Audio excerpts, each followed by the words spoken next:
शुभारंभ आणि लोकार्पण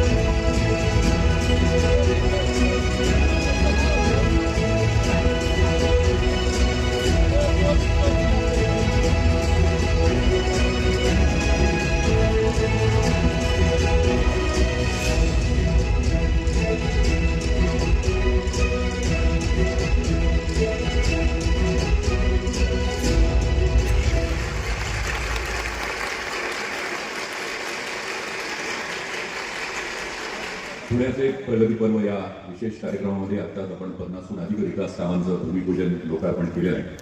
मला वाटतं या सर्व विकास कामांच्या विषयी काही माहिती जाणून घेण्यासाठी एक छोटीशी चित्रफित आपण या ठिकाणी पाहूया. मी ऑपरेटरना विनंती करतो की त्यांनी एव्ही प्ले करावी. एव्ही प्लीज. पुणे महानगरपालिकेच्या स्थापनेच्या 75व्या वर्षात माननीय पंतप्रधान श्री नरेंद्रजी मोदी यांच्या विकसित भारत या दृष्टिकोनातून प्रभावित होऊन पुणे महानगरपालिका नागरिकांना जागतिक दर्जाची भौतिक आणि सामाजिक पायाभूत सुविधा पुरवण्याच्या दिशेनं ठोस पावले टाकत आहे. माननीय मुख्यमंत्री श्री देवेंद्रजी फडणवीस यांचे पुणे महानगरपालिकेकडे विशेष लक्ष असून नागरिकांना चांगल्या सुविधा पुरवण्यासाठी पाणी पुरवठा, ड्रेनेज, स्वच्छता, रस्ते आणि इतर कामांकरिता त्यांनी भरीव निधीची तरतूद केली आहे. त्याचाच एक भाग म्हणून महाराष्ट्राचे माननीय मुख्यमंत्री श्री देवेंद्रजी फडणवीस यांच्या हस्ते आणि माननीय उपमुख्यमंत्री श्री अजितदादा पवार आणि माननीय उपमुख्यमंत्री श्री एकनाथजी शिंदे यांच्या सहयोगानं 3000 कोटी रुपयांच्या 53 विविध विकास कामे आणि प्रकल्पांचे उद्घाटन, भूमिपूजन आणि लोकार्पण आज होत आहे. प्रवास जलद आणि सुरळीत राखण्यासाठी रस्ते आणि उड्डाण पूल हे कोणत्याही आधुनिक शहराच्या पायाभूत सुविधांचा एक अतिशय आवश्यक भाग आहे.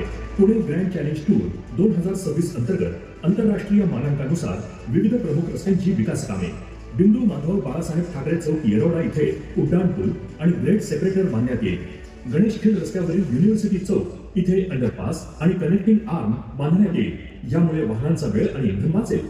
पुणे शहरातील नागरिकांना पुरेसा आणि योग्य दाबाने पाणी पुरवठा करण्यासाठी अमृत 1.0 अभियानांतर्गत नवीन 17 पाण्याच्या साठवण टाक्या, अमृत 2.0 अभियानांतर्गत वडगाव बुद्रुक इथे 125 MLD क्षमतेचे जलशुद्धीकरण केंद्र, शेवाळेवाडी आणि केशवनगर गावामध्ये पाण्याच्या टाक्या बांधणे आणि जलनलिका टाकण्यात येतील.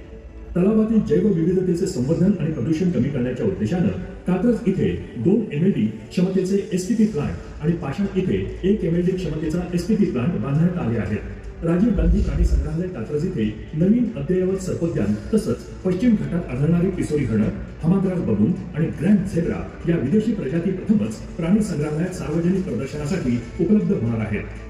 शहराचे कार्बन उत्सर्जन कमी होईल या दृष्टीनं पुणे महानगरपालिका अंतर्गत सर्व मनपा इमारती, शाळा इत्यादी ठिकाणी ऑन ग्रीड सोलर सिस्टीम बसवण्यात येणार आहे. यामुळे मनपाच्या वीज खर्चात बचत होईल. पुणे महानगरपालिका नागरिकांच्या जीविताचे आणि मालमत्तेचे जलद आणि प्रभावीपणे संरक्षण करण्यासाठी चांदणी चौक, खराडी आणि बाणेर इथे नवीन अग्निशमन केंद्रे उभारण्यात आली आहेत. नगर रोड क्षेत्रीय कार्यालय लोहगाव येथे बेसमेंट पार्किंग आणि 2 मजली इमारत सर्व नागरिक केंद्रीय सुविधांनी युक्त नागरिकांच्या सेवेसाठी तयार आहेत. पुणे महानगरपालिका ही भारतातील अशा काही स्थानिक संस्थांपैकी एक आहे ज्यांचे स्वतःचे वैद्यकीय महाविद्यालय व्यवस्थापन आहे. भारतरत्न अटल बिहारी वाजपेयी वैद्यकीय महाविद्यालयाची नवीन इमारत आता तयार आहे.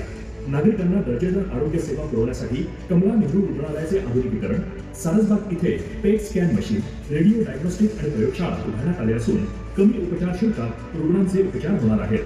प्रधानमंत्री आवास योजना 2.0 अंतर्गत पुणे महानगरपालिका एकूण 6 ठिकाणी 4773 घरांचे बांधकाम करणार आहे.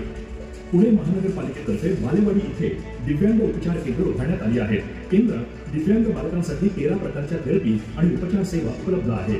हे केंद्र दिव्यांग बालकांसाठी वरदान ठरेल. पुणे महानगरपालिकेतर्फे शहरातील वाहतूक, सुरक्षा, स्वच्छता आणि आपत्ती व्यवस्थापन आता रिअल टाइम पद्धतीने नियंत्रित करण्याच्या उद्देशानं integrated command and control centre Sinhagad group इथे स्थापित करण्यात आले आहे. विविध डिजिटल उपक्रमांमुळे नागरिकांना महापालिकेशी संबंधित माहिती आणि सेवा एका ठिकाणी सहज उपलब्ध होईल. या उद्देशानं पुणे महानगरपालिका संकेतस्थळ, ई साईन आणि व्हॉट्सअपद्वारे एका क्लिकवर नागरिकांना घर बसल्या सेवा प्रदान होतील. या सर्व उपक्रमांमुळे पुणे महानगरपालिका अमृत काळ या नव्या युगात नागरिकांसाठी उत्कृष्ट जीवनमानाची नवी दिशा ठरत आहे.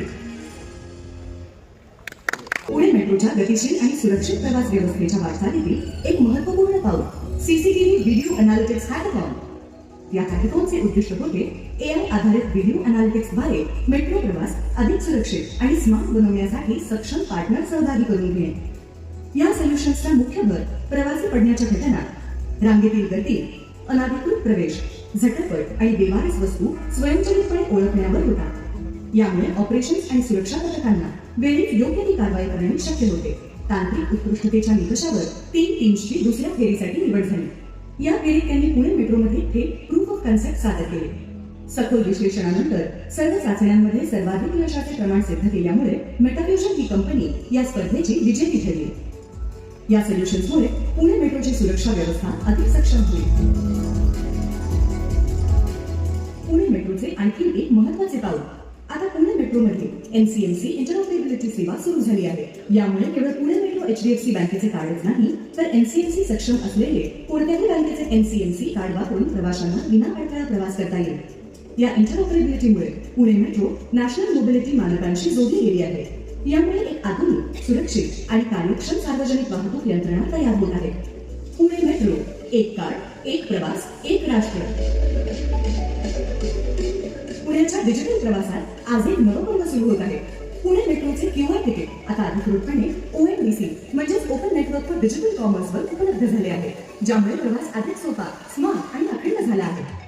आता प्रवासी विविध ONDC सक्षम खरेदी ॲप्समधून त्वरित क्यूआर तिकीट खरेदी करू शकतात. हा उपक्रम भारताच्या वन नेशन वन मोबिलिटी आणि वन कॉमर्स प्लॅटफॉर्म या राष्ट्राच्या ध्येयाला बळकटी देतो.